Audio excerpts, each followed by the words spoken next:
Okay, good afternoon, everyone. I'm thrilled to introduce our closing lecture, the Henry Hazlitt Memorial Lecture, sponsored by Sally Von Baron. Our speaker, David Hart, is the online library director at the Liberty Fund, and academic editor of the collected works of Frédéric Bastiat. Dr. Hart is a historian and a libertarian with interests in the history of classical liberal tradition, especially the French, war and culture, libertarian class theory, and film. He has a PhD from King's College in Cambridge, a master's from Stanford University, and a BA honors degree from Macquarie University in Sydney, Australia.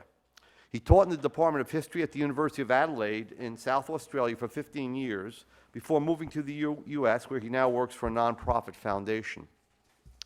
Dr. Hart is the director of the Online Library of Liberty Project and the academic editor of the collected works of Bastiat in 6 volumes. And volume 3, I'm happy to say, has just been published last week.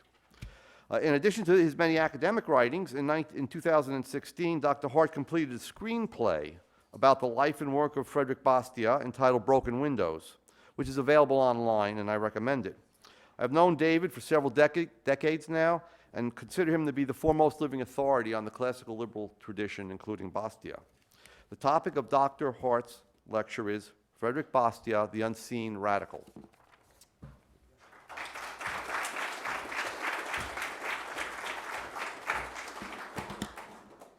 Thank you, Joe. Thank you to the Mises Institute for inviting me to give this lecture. And I also want to thank you for arranging Bastiat's name so usefully above my head. And the other person I've written on extensively, his name is just over there, Gustave de Molinari. So there's a pincer movement going on here to restrain me on the stage, I think. Henry Hazlitt and Bastiat both were very important in my own intellectual development. I was a high school student in Sydney, Australia, when I discovered the works of Ayn Rand and Ludwig von Mises, and I sent away to a Foundation for Economic Education and to Laissez-Faire Books, which was based in San Francisco, and I would order boxes of books, which the postman would laboriously walk up the driveway of my parents' home in Sydney, saying, why are you buying all these books from America? Don't we produce books in Australia? Some of those books that came from the Foundation for Economic Education included their editions of Bastiat that were done in the 1960s, as well as Henry Hazlitt's Economics in One Lesson. And that was really my introduction to free market economics, which was then closely followed by reading of Rothbard and Mises and other people. So I have a profound intellectual debt to both Bastiat and Henry Hazlitt. What I want to do today is to talk to you about some aspects of Bastiat's life and thought that may not be well known to you. And I've called it the unseen radical. And this is obviously a play on words on Bastiat's last and perhaps best known work, The Seen and the Unseen. And if you remember, Bastiat defines a bad economist as someone who just looks for the immediately obvious effects of a government policy. The good economist, however, knows that there's something deeper going on, that some of the consequences will be hidden, or they will be delayed, or they'll be difficult to immediately identify. And so he described the things that were immediately seen as the obvious, the unseen as the more complicated. But I think that can also be applied to Bastiat. He went through several periods where he was virtually unseen for his contributions, both in his own day and in today. And I want to try and unpack some of those for you. The word radical I use in a number of different ways. First of all, there's the radicalism of his personal style and behavior. And this doesn't come out in the biographies that I've looked at him, about him, but it did come out in the correspondence, which was in our volume 1. He was a really radical, unique individual. And I want to give you a flavor of that, both in his dress, his language, and his attitudes to other people and society in general. Another usage of the word radical is his innovative ideas and his theories.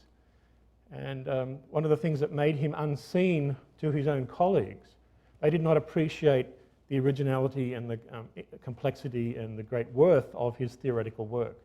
They dismissed him, as many people have done since, as just a good economic journalist. So frustratingly for him, he wasn't fully appreciated and seen in his own day.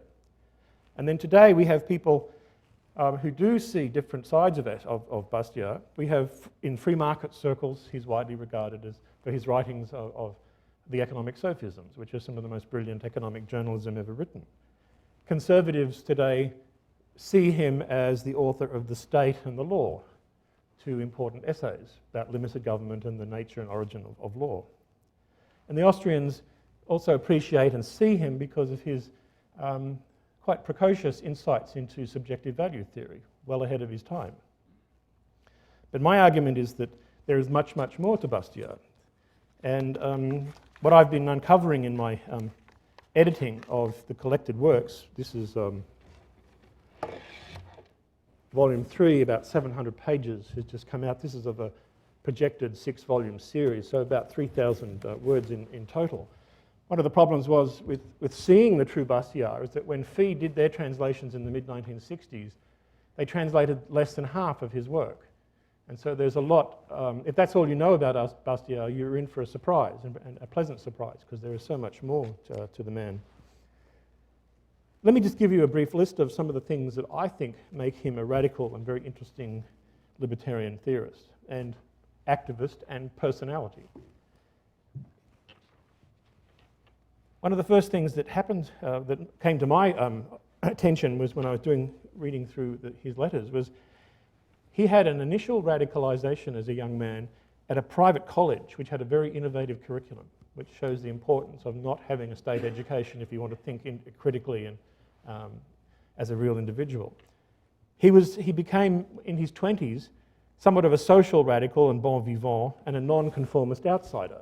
And he took that with him from his provincial origins to Paris when he went there in the mid-1840s, much to the consternation of his more socially conservative colleagues amongst the economic circle in Paris. Then when he was an economic journalist, writing some wonderful essays attacking subsidies and economic protection and tariffs, he developed a whole new rhetoric of liberty. That's my expression to describe his style, his rhetoric of liberty, and his willingness to use harsh language to describe the bad consequences of government actions. So he would call a spade, or as the French say, appeler un chat, chat, to call a cat a cat. And I think there's a considerable similarity between Bastiat and Rothbard, because Rothbard also used harsh language to talk about how the state plundered and murdered and so on. Another factor in his radicalism is it's not well appreciated how much he was opposed to things like military expenditure and war and colonialism. And conservatives who appreciate his writings on free trade often don't want to know that this was intimately connected to his opposition to war. Another factor that made him a radical is he had utopian dreams. I call him these utopian dreams utopian because he himself described in one of his great economic sophisms called the utopian. He had utopian dreams about what he would do if he were made dictator for a day, which was to drastically slash government, both its expenditure and its size and scope. And that wasn't the only time he did this. There are other writings where he expresses his utopian dreams to dismantle the state. Another aspect of his radicalism is his active support for the revolution that broke out in February of 1848 and the inauguration of the Second Republic. And he was very active in the Second Republic as a member of the Chamber of Deputies. But he was also willing to go out onto the streets of Paris with a little magazine that he and friends like Gustave de Molinari produced and handed out on the streets to the workers, trying to persuade them not to take the socialist ideas seriously, to think more about free markets and about private property rights. And he was on the streets of Paris twice, once in February, March, and then again in June, when the troops were called out to put down the rioters, and hundreds, if not thousands of people were killed when the French military were firing artillery down the streets of Paris to destroy the barricades. And Bastiat, in some of his correspondence, talks about how he was caught on the streets while he was handing out these pamphlets, and what he did to try and help some of the injured people. He's also played a very important role in the Chamber of Deputies as the Vice President of the Finance Committee. They recognised when he was elected to the Chamber in April of 1848, he was immediately appointed to this important position in the Finance Committee, and he would make regular reports to the Chamber about the state of French finances, and he was constantly telling them, we are in a crisis, we have to cut government expenditure, we have to balance the budget, and in order to do this, we have to slash military expenditure, because that was the single biggest item in the budget. On top of all this, while he's agitating for free trade, while he's in the Chamber of Deputies lobbying to balance the budget, he's also realised that he had some important and original economic ideas which he was trying to put together to write his important theoretical treatise, Economic Harmonies. And the tragedy of that, of course, is he kept getting distracted by the political events around him. I guess you'd call a revolution a kind of distraction. And he never was able to finish writing this book. He knew that he was dying. I think he was dying of throat cancer, which was extraordinarily painful, and he was probably on laudanum to try and keep the pain under control. And to the very end, he kept writing and working on his project, but he only was able to finish the first volume, which was published in January of 1850. And after his death on Christmas Eve in 1850, his friends and colleagues put together the remnants of his papers in an expanded volume, which was about twice the size, which came out in mid-1851. But when you read through not just the sketches and chapters of the Economic Harmonies, scattered throughout his other writings, I've found about a dozen or so key innovative economic ideas, many of them Austrian, some of them public choice, others just good economic analysis. And I thought, well, when did he get some of these ideas? When did he start thinking in this original way? And my original hunch was that when he went to Paris, it was to work as a journalist and a free trade activist, and that he learnt economics when he was in Paris mixing with these other economists. But just in the last couple of weeks, as I was working through Volume 4 for our collected works, I was trying to track when he first used some of these key economic concepts. And I kept coming back to one essay that he wrote to criticize Lamartine, the famous French poet. And in an article that he wrote in January 1845, so before he moved to Paris, he already had in his mind 8 or 10 of these key economic ideas already in his head. So he went to Paris, I think, with his mind full of innovative and original ideas, and it wasn't the influence of the other Paris economists around him that led him to write Economic Harmonies. And I'll say a little bit more about that more in a moment. So he's an innovative theoretical economist, I think, ahead of his time by many years, if not decades. And it took someone like Rothbard back in the 1950s and 60s to see and to recognize Bastiat's originality and to actually use him as a stimulus to in the first 3 or 4 chapters of Man, Economy and State. If you read the footnotes carefully, and I love footnotes because I write too many of them in the Bastiat translation, you'll see Rothbard's debt to Bastiat's methodological individualism, and I'll say a bit more about that if you want. In addition to being a theoretical or a budding theoretical economist who had his career cut short by his premature death, he was a theorist of classical liberal class analysis, and his theory of plunder is, of course, one of the key terms in that theory. He was going to write a history of plunder after he had finished. He had a plan to write 3 volumes. The first volume, he planned to write a volume called Social Harmonies. And this was to be about how voluntary action creates cooperation and harmony in the social realm, which is, the family, the church, society at large. And then he found out he was running out of time, and he really had to concentrate on one particular type of harmony, and he decided to focus on economic harmonies. That was meant to be volume 2, And then the history of plunder was meant to be volume 3, which was not just a history of plunder, but a history of disharmony. The first 2 volumes were to be about harmony and how harmonies played out when people were left free to cooperate amongst themselves. And then, of course, he realized that history was full of disharmony, full of statist activity, which created disharmonies and plunder and class rule and so on. And that was to be the volume, the 3rd volume in his series. So that's just to give you an overview of some of the radical aspects of Bastiat's thinking. And I won't have time to talk about all of those, unfortunately, because there is a book here, I think, and the book is slowly emerging, and I'll get around to finishing it one day. The sad thing is that most of the people who've worked on this project have died, and I think I'm the last surviving member of the original team. So this is like the curse of Bastiat on whoever works on this project. We've lost 2 translators and the original general editor, Jacques de Ganin. So wish me luck, you know.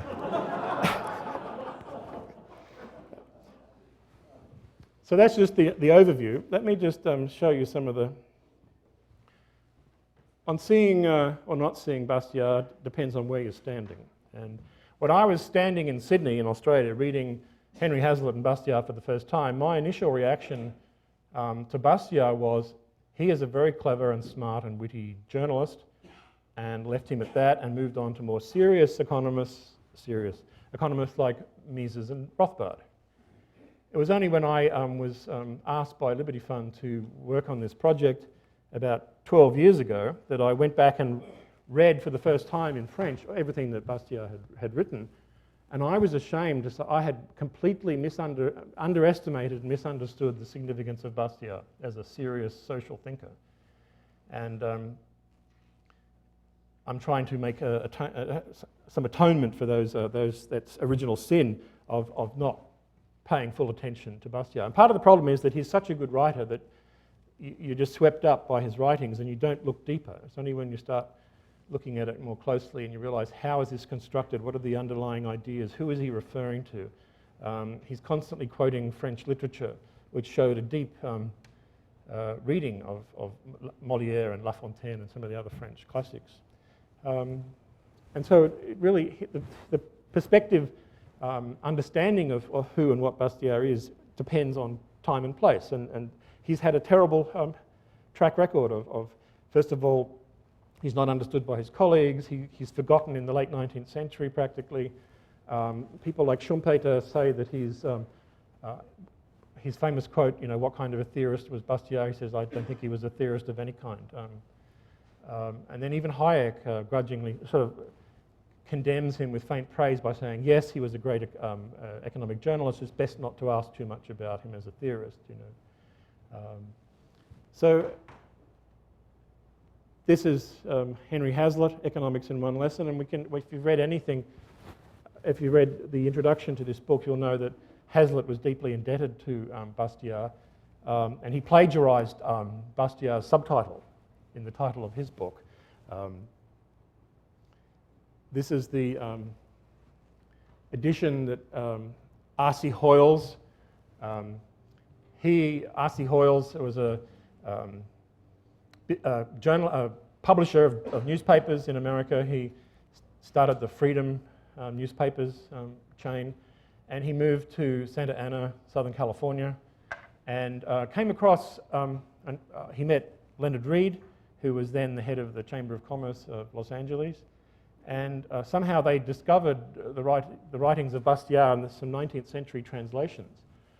I think the story I've read is that Leonard Read was giving a talk for the Chamber of Commerce in Los Angeles, and someone came up to him and said, you sound just like Frédéric Bastiat. And he said, who the hell is Frédéric Bastiat? I'd never heard of him. And so he went back and found these 19th century translations of Bastiat and talked to Hoyles, and Hoyles was on this anti-New Deal, anti-FDR campaign and saw immediately that Bastiat's writings was perfectly relevant to 1940s America. And so he used the printing presses of the Santa Ana Register to print these wonderful red covered editions of Bastiat, which I'm interested to see. Rothbard has these exact editions in the library outside, as does the founder of Liberty Fund, Pierre Goodrich. He has copies of this. And when I was here last year, I took a photograph of Rothbard's copies, and he mutilated these books.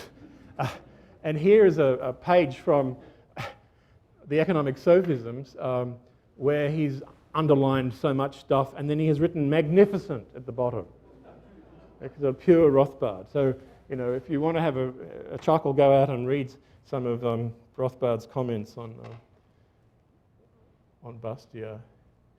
But, you know, so he was discovered by Hoyles and Leonard Read in the 40s, and then Rothbard, through them, I think, discovered Bastiat, and Bastiat has been known by libertarians and conservatives ever since. But it wasn't always that way, and I want to briefly talk about his background, where he came from. And you'll have to pardon some of the puns and alliterations I'm going to use, like a guy in Gascony, because that's how Bastiat wrote. His writings are full of plays on words. And one of the most laborious things I had to do in editing the series was to explain his jokes in English, right? There's nothing funnier than a footnote that explains a joke. So that's a horrible faux pas, if you'll pardon the French. So where did Bastiat come from? Well, as we know, Paris is the centre of the universe, and this is, you know, he came from a place that, he was born in Bayonne, which is in Basque country, close to the Spanish border. And so he grew up, his grandfather was a businessman, an importer and exporter, and the business suffered terribly under the Napoleonic restrictions during the Napoleonic Wars. The other thing that's of note is that Bayonne is Basque, and the Basque people are so stupid they don't understand the benefits of nation states and borders. And so they have no respect whatsoever for this artificial line drawn between Spain and France, because there are Basque people who live on the northern side and there are Basque people who live on the southern side, and they're just trading with their kinfolk. And so Bastiat grows up in a place where there is constant smuggling, which drives the French government crazy. When his grandfather died, his parents died when he was very young. When his grandfather dies, when Bastiat is 25, he inherits his grandfather's estate in Mugron, which is a very small place, and he lives there for the next 20 years. He's a local magistrate. His reputation was he was a very good magistrate, very efficient. He was intellectually curious, and he read for 20 years everything he could lay his hands on in economics in 4 different languages: French, Italian, English, and Spanish. And how he got to this interest and this gift with language, I'll explain in a moment. When he was about 14, his grandfather sent him to a college in Sorèze. There was a Benedictine abbey at Sorèze which had a college, and it was a private college. And what had happened was that it was run by the Benedictines. It was turned into a military college in the late 18th century to train young the sons of aristocrats who wanted to go into the army. And then during the first French Revolution in the 1790s, much church property was confiscated and then sold off, and some entrepreneurial educator bought the land and turned it into a private college, and Bastiat went to this private college. And this had a transformative experience on him. This is the postcard from the 19th century showing the college. And what happened was that this college had a reputation. When Bastiat went there in about 1814, 1815, the college had 400 students, and they came from all over the world, mostly from Europe, but there was a sizable contingent from England and America, which is how Bastiat learned English. They had a radical curriculum, and they didn't teach Latin or Greek. They taught modern languages, they taught modern literature, they taught music, they taught mathematics. And that's where Bastiat got this love of reading. He was a won the school prize for poetry. He also, I think, had a photographic memory in that he learnt all this stuff, these passages from La Molière and La Fontaine and others, and he could recite them, and did repeatedly, both in his writings and also in his social networks. He was involved in various liberal salons in Paris when he was living there, 1846 to 50, and he used to regale people at these liberal salons with recitations of classic works of French literature, but he would also do parodies, impromptu parodies, where he would change the names of some of the characters to the names of current politicians and make fun of them. He also learnt the cello at Sorez, and he loved the cello and took it with him and played music all the time, which he'd also do at these salons in Paris, much to the consternation of some of the more conservative members. He also loved singing. And this is where I've called this in vino libertas, in wine there is liberty, Bastiat, Béranger, and Bayonne. Béranger was a very important political songwriter of the period. And so when Bastiat leaves the College of Sorez and goes back to work in his grandfather's business, he begins to mix with liberal groups in Bayonne. At that period, though, this is in the early 1820s, political meetings and parties were strictly banned. So the only way that you could talk, this was during the restoration of the Bourbon monarchy, and they were trying to restore as much of the old regime as possible and the powers of the aristocracy and the powers of the church. And one way that they tried to do that was to stop criticism, and that was to prevent people from discussing politics. But people want to talk about politics, so they would gather in bars and talk politics secretly, but they would also engage in singing songs, political songs. And the places where they would go to sing these songs were bars that specialized in this, and they were called goguettes. And the people who wrote these political songs, and these were best-selling items, were called goguettiers. And Béranger was one of the best-selling goguettiers in France, and his books would sell in their thousands. He made a comfortable living just writing these songs, and he would publish the books with the libretto, with the music, the score, and the words. And the trick was that the so here are some pictures of goguettes. This is one by Daumier, and there were even goguettes just for women. These were women who would run their own goguettes and have gatherings together and run it themselves and so on. And Béranger was a very interesting character who spent considerable time in, several times he was put in prison for his ridiculing of Louis Philippe, for Charles X. And one of the songs that was very popular at the time that I'm sure Bastiat sang in these goguettes, these bars, was a song in praise of smugglers.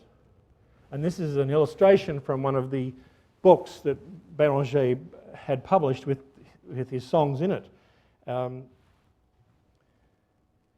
that's a page from one of these books, and this is Béranger's Smuggler's Song. And I'll just read you the words. I won't sing, you'll be pleased to know I won't sing. Curse them, the revenue men, for we bring happiness and wealth. The people always toast our health. They are indeed our friends. Yes, everywhere the people are our friends. Yes, everywhere the people are our friends. Men busy themselves with trade, but taxes bar the way. Let us through, exchanges will be made. There will be balance, this is the economic pun here, there will be balance, come what may, Providence protects us everywhere, and asks that in return abundance we will share, so wealth there is to earn. So you can imagine singing songs, or maybe you can't imagine yourself singing songs like this in a bar. And of course what the police would do is they'd try, if they heard people singing these songs, they would break into the bars and try and shut them down. So quite often the people who were singing the songs would have two different versions of the verse, right? One innocuous and one praising smuggling, let's say. And then if someone said, "Oh, the bad guy, the police are coming," so they'd switch to the innocuous words. And so this sort of goes on. You might think, well, this is all very well charming, man in his 20s going off to the pub singing songs. What's the practical use of it? Well, this is the garrison in Bayonne, and in 1830, when Bastiat was 29 or so, people had had enough of the reign of Charles X, and he was in the process of being overthrown by what would become the July monarchy under Louis Philippe. But the King of France was a Bourbon, the King of Spain was a Bourbon. The garrison in Bayonne was crucial if the Spanish Bourbon king wanted to send troops to assist his relative, the Bourbon French king. It would have to pass through southern France. And so, depending on which way the officers in the garrison went, they could tip the revolution one way or the other. And Bastiat, being a young liberal, mixing in circles in Bayonne, was very keen that Louis Philippe have a chance to get to the throne and get rid of the tyrannical Charles X. And so what he does is he hears that the officers are torn about which way to go, whether they should support the king to whom they had sworn an oath of allegiance, or should they support the revolution that's taking place in Paris. And so what Bastiat does is he goes off with some friends to talk to the officers in the garrison.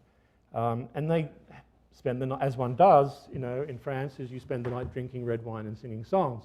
And Bastiat is able to persuade the officers of the garrison to side with the revolutionaries and not to allow the support of the overthrown Bourbon king. And he writes in his correspondence, this is in the 5th of August, 1830, and he says, "The 5th at midnight, I was expecting blood, but it was only wine that was spilt. The citadel has displayed the tricolour flag. The military containment of the Midi and Toulouse has decided that of Bayonne. The regiments down there have displayed the flag. Thus it is all over. This evening we fraternized with the garrison officers. Punch, wine, liqueurs, and above all, Béranger contributed largely to the festivities. Perfect cordiality reigned in this truly patriotic gathering. The officers were warmer than we were, in the same way as horses which have escaped are more joyful than those that are free." So he went there and persuaded, through his singing and of these political songs, he was able to participate in the first revolution of his life. He was later to participate in the second revolution in 48. So this is the young Bastiat who likes to sing political songs and doesn't look as though he's got anything more intellectually to offer, but something happens to him in the 30s, which is very interesting.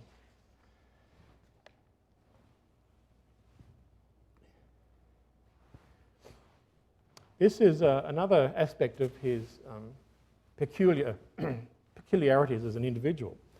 I don't know what he looked like before he went to Paris. The pictures we have of him were him as a deputy, a member of the Chamber of Deputies, like the one I showed you at the beginning. But I think this is a postcard or a picture from the early 19th century showing how country gentlemen dressed in Les Landes. Les Landes was the region where he lived, and it's very heathy and even marshy in places. And these people on stilts is very common in that part of the world. And the reason they wore stilts was because of this heath country. They were shepherds, and the heath was very difficult to walk through, and they couldn't see the sheep unless they were higher, and so they would wear stilts. And they would walk around on these stilts. And even today, in Bayonne and other places, young men, when they have market festivals, will get on these stilts and do jousting contests to try and knock each other off their stilts. So this is seriously weird stuff. But Bastiat was a landowner. He had about 250 hectares, which is about 500 acres. And he had sharecroppers working his land. He had other tenants. And so this is what he might have looked like when he went to inspect his properties. And he would have had people like that, to talk to about how they were going and how the business was going and so Now this is very interesting because when he goes to Paris, he refused to wear the traditional clothes of his contemporary economists. They all wore black, serious black hats, black coats. And Bastiat, I think, would have looked like this, dressed like this country gentleman. And there are some very interesting comments by some of his friends and colleagues. When he died, they wrote obituaries of him and would reminisce about him. And this is a reminiscence by Molinari. Now, Molinari is an interesting case because he was 20 years younger than Bastiat, and Molinari lived to be 92. He was born in 1819 and died in, I think, 1912. And he lived long enough to write obituaries for everyone he knew, in the economist movement, including Bastiat. And this is Molinari's recollection of Bastiat. He said, Molinari was working as a journalist, and the magazine that he wrote for had reviewed some of Bastiat's writings very favourably, and so Bastiat went to visit the office and thanked them personally for writing such a nice review, and he ended up writing material for them which became some of the economic sophisms. So this is Molinari's recollection. He says, we had a chance to see him when he was making his first rounds of the offices of the journals, which had shown themselves to be sympathetic to the free trade cause. He still hadn't taken time to visit a Parisian tailor or a hatter, if he'd ever thought of doing so. With his long hair and his small hat, his large riding jacket and his oversized umbrella, one would have happily taken him for a solid farmer in the middle of sampling the marvels of the capital city. But the demeanour of this farmer, who was still rough around the edges, was impish and witty. His large dark eyes were keen and bright. His brow was of medium size and somewhat square in shape, as if full of ideas, and bore the stamp of his thinking. At first glance, one got the impression that this farmer standing before us came from the country of Montaigne, Gascony, and when one heard him speak, one immediately recognised in him a disciple of Benjamin Franklin. Right? Molinari and the other economists greatly admired Benjamin Franklin as a popularizer of economic ideas, and that's how Molinari interpreted Bastiat. So Bastiat refuses to conform to the dress codes of the economists in Paris, and he persisted in wearing clothes much like this. He eventually, possibly as a reward for supporting Louis Philippe in the Revolution of 1830, he was made a magistrate in Mugron, which he had for between 1831 and 1845. And this is a postcard of the town square in Mugron, this very tiny place, only a few hundred people. The sort of canton, the larger area around Mugron, was only maybe 10,000 people at the most.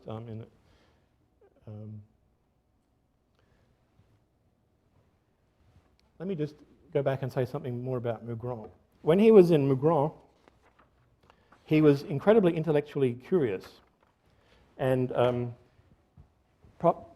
as a result of his going to school in this experimental private school, and he and some neighbours set up a book club, which they called rather pretentiously the Academy, after Plato. And in the Academy, they would meet every week or so and discuss books that they had read, newspaper articles and so on. And Bastiat was very important in that circle, singing his songs, playing his musical instrument, but also challenging them constantly with his new ideas. So he spends 20 years or more in Mugron reading all this stuff. And then in some of his correspondence with some of his neighbours and friends, he talks with great fondness about this time when he was free to think and say anything he liked. It's a very important part of his life. But something happened to him, I think, around about 1843. He becomes a bit restless. And I'm not quite sure what caused this restlessness. Perhaps he came across the writings of Richard Cobden and the Anti-Corn Law League, which was underway in England. And he'd read about this in the newspapers, and he was really impressed with the strategies and the policies of the Anti-Corn Law League. And he eventually, of course, becomes one of the most important people in the French free trade movement, which he leads in 1846 when he was living in Paris. So about 1843, he comes across the writings of Richard Cobden. This may have unsettled him, thinking, maybe I have something more to contribute, maybe I can lead or create and then lead a French free trade movement like Cobden has done in England. Another possibility is that he, at this time, becomes aware that he has this serious throat condition. And I think it is, he described about having a polyp in his throat, a lump, which I suspect was cancer. And they didn't know much about cancer in the 1840s, but I think he had a sense that he didn't have a great deal of time left to live. And anyway, the average lifespan of a working class person, male, in France at this time was about 46 or 47. And then for someone richer like him, who was comfortable, it might have been 50. So if he's sort of in his 43, 44, he may have realized that he didn't have long to live anyway, and that with his throat condition, he may only have a few years left. So he may have decided that I need to do something, I need to move out of the quietness and security of Mugron and go to Babylon. That's the name he gave Paris, Babylon, which, if you've ever been to Paris, is not far from the truth. Another possibility is that he, with all his reading of economics, sort of private reading, he might have had thoughts, original thoughts in his mind that suggested to him that he had something to say, and that Mugron was too much of a confining space, and that he had to, it would have taken considerable courage to break from his roots in Mugron and move to a foreign city, a big city, and to make a new life for himself. So it's possibly his interest in Richard Cobden's Anti-Colonial League, perhaps this fear that he doesn't have much time to live, and then a third option is that maybe he thinks he does have some theory in his head that needs to be written down. We don't know, of course, but that's my speculation. So he goes to Babylon. What does Babylon look like? Well, this is an interesting map from 1841, and this is what Bastiat would have seen. He would have perhaps, they were just starting to build trains, railways. He would have come up from the southwest, and you'll notice that there are 3 rings that surround Paris.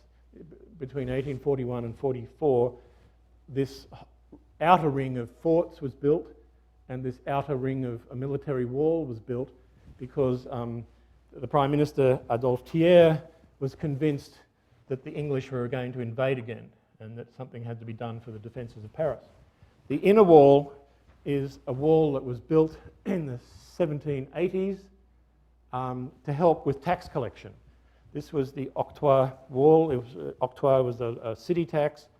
Anyone entering the city had to go through a barrier or a gate, be inspected, and then have to pay taxes on whatever they were bringing into the city. There were all sorts of consumer items they had to pay taxes on. That wasn't torn down until much later, 1859. But these other forts, this was a huge public works construction. They had to reclaim from private owners a huge amount of land to build not just the wall, but a road that went inside the wall, and then a couple of 100 yards of clear space so they could have a clear line of fire to shoot the English as they approached Paris. And then they built this ring of forts, and each of these forts had a certain range for artillery, so they could cover the entire area. This was what Paris looked like when Bastiat came there. And of course, what it is a wonderful symbol of how the state surrounds us with barriers and walls. Tax walls, military walls.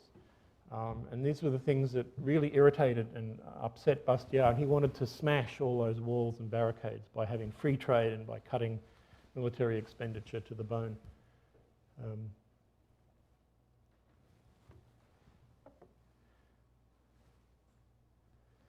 Freddie and the Free Traders. This I'll I'll end on this because I'm running out of time. But if Bastiat were to start a band today, I immediately thought of Freddie Mercury, right? And then I thought Freddie and the Free Traders. What a great name for a rock band. He made his name with the French Free Trade Association, which he was able to set up and work full-time for in 1846. He became the editor and main writer of their magazine, Le Libre-Échange, or Free Trade.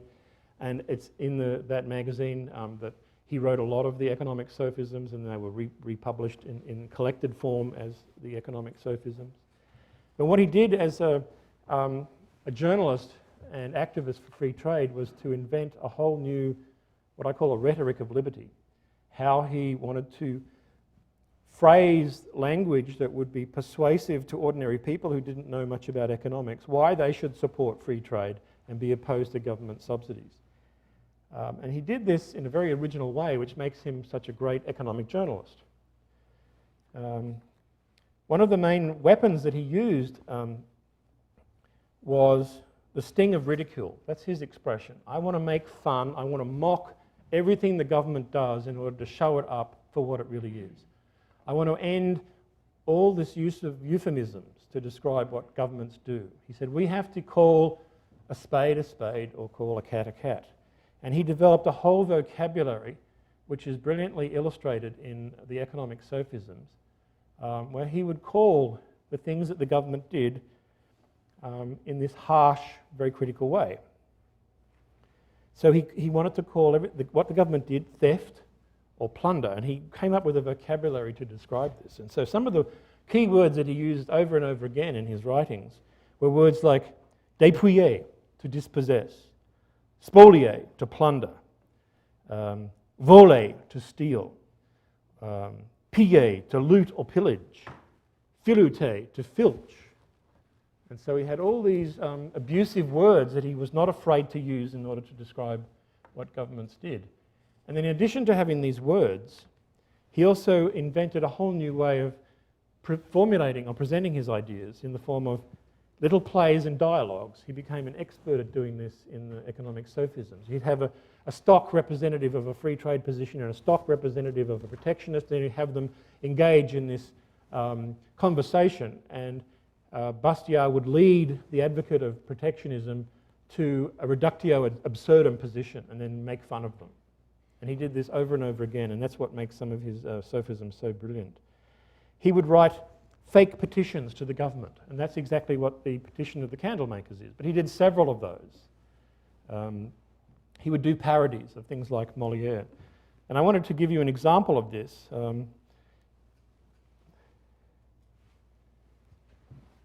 Now just bear with me for a moment, because he's doing a parody of a parody. And again, you have to explain this in multiple footnotes in the book. Molière hated doctors, right? He was suffering from a very bad disease that would eventually kill him. He actually died on stage, which is always an embarrassment for an actor. Anyway, so in the play The Hypochondriacs, Molière writes an appendix in Latin. And then as part of that appendix, he has this satirical oath of induction for people who want to become doctors.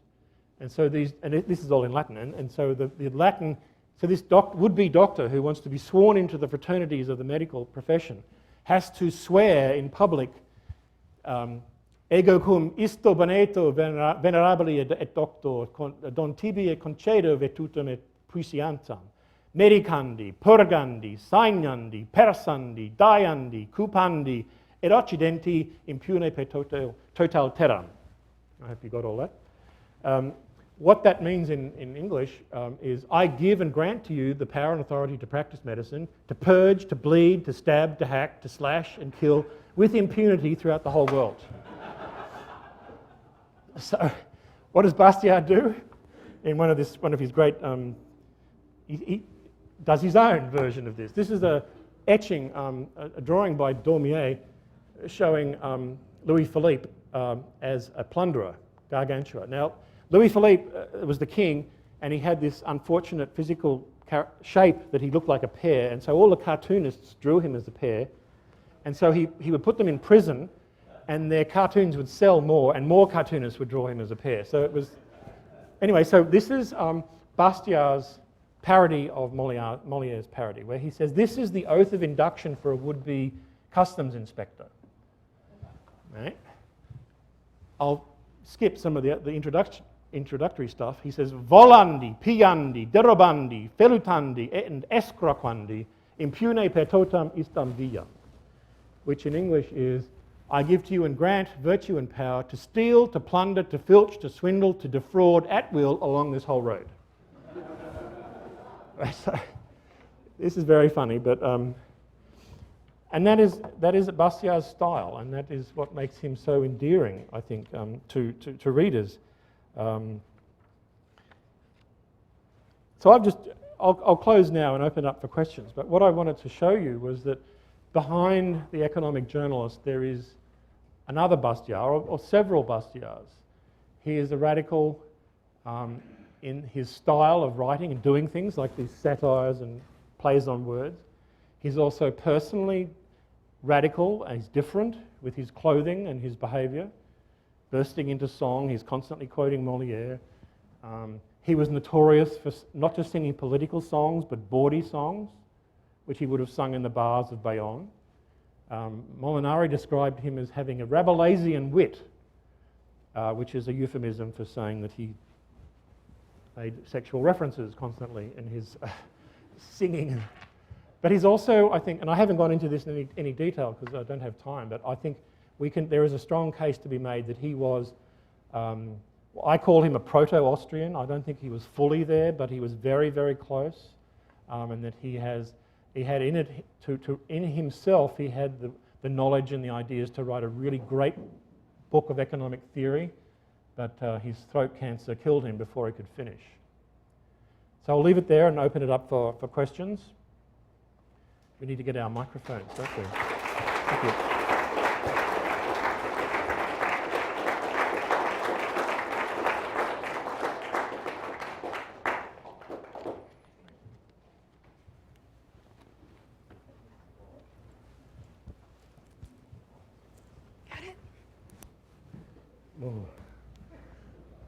Thanks very much for the very entertaining talk. Early on, you mentioned that you believe Bastiat had some insights on public choice. I happen to be taking a public choice class and need a paper to write, so if you wouldn't care to expand on that, that'd be great. Thank you. See me, I've got some cheat notes. Oh, excellent. This is great. I didn't plant this guy here to ask that question. Totally didn't. I'll give you just a quick summary. In terms of just general economic analysis, he obviously understood the idea of opportunity cost. That's the whole point of the seen and the unseen. He had a very early understanding of ceteris paribus. He was one of the earliest users of that expression. I think John Stuart Mill has been accredited with being the first, and he started writing about it in 1843. Bastiat's using it in 1845. I don't think he's read John Stuart Mill. So where he gets it, I just don't know. There's a whole list here of Austrian stuff, but in purely public choice, they would be things like, he understands that bureaucrats and politicians have self-interest that they pursue, and they're trying to maximise power, income, or whatever. The state is really a broker for allocating benefits for vested interest groups. He has a whole theory about state power, and that there are limits to state power because the more you steal from people, the more they try to either hide their wealth or they try to resist in some way. And so he has a whole theory of how the state functions and how bureaucrats try to expand their power and how there are limits to that. They're sort of built in. In the House, in the chamber, he gave a talk about the dangers of parties being set up and how parties would be rivals for controlling the chamber, and how. So they're just a few off the top of my head that I can tell you. But come and see me afterwards, and we can. we can do that. He lived at a time where there was a lot of turmoil in Europe. What were his views of the commune? The commune, he's too early for that. I presume you're talking about the commune of 1870, 71? Yeah, no, earlier. Earlier? Yeah. Um, You know, all the riots in the streets and all that stuff. Well, the French are always rioting in the streets.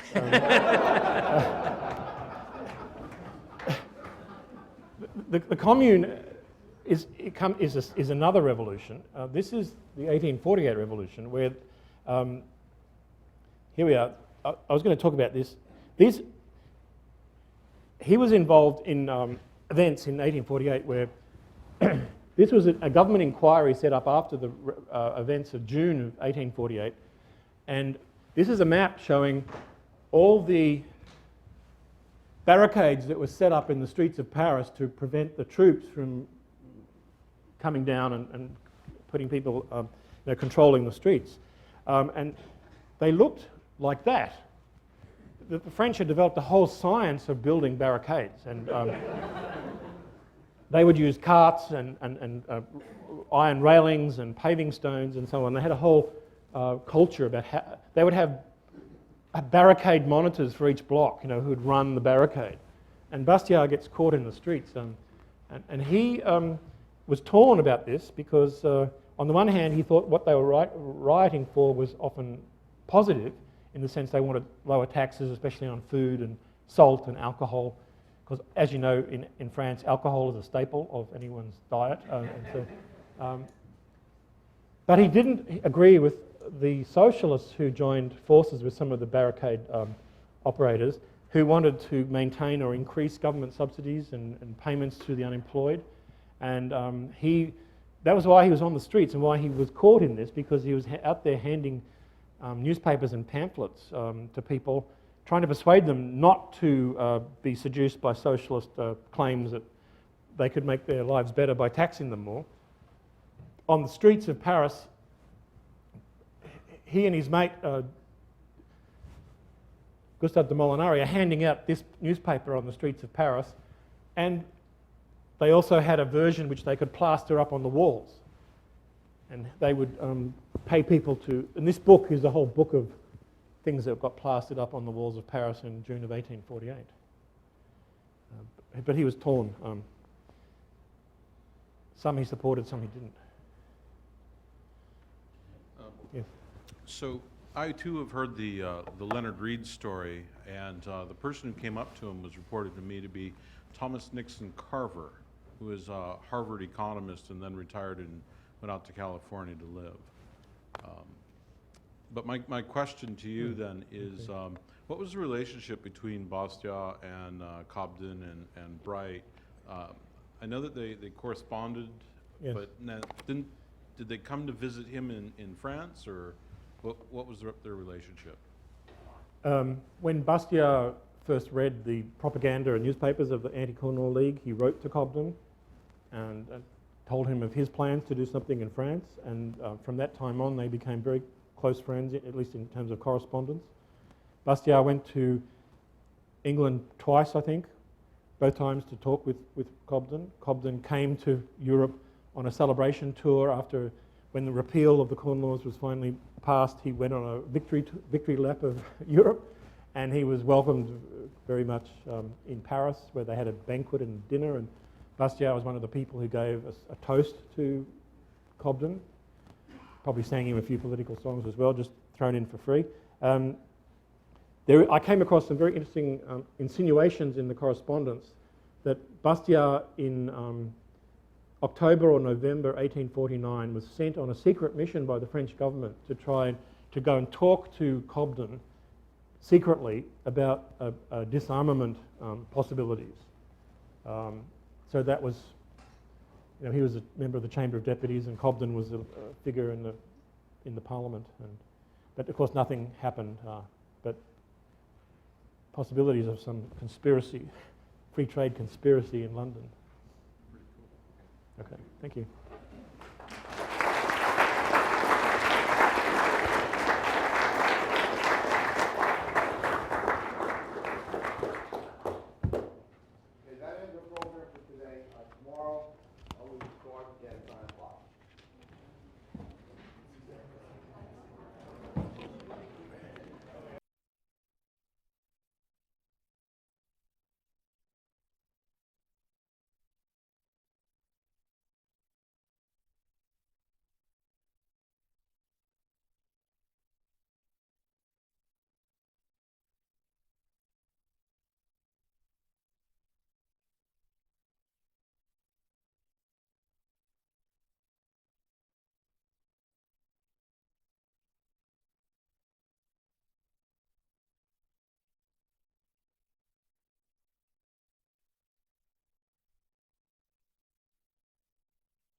we found in his collected French collected works there was another third series of sophisms that was never published in his lifetime. So we put them together in this volume, and we have a lot of glossaries and things like that to explain some of the things I was telling you here today.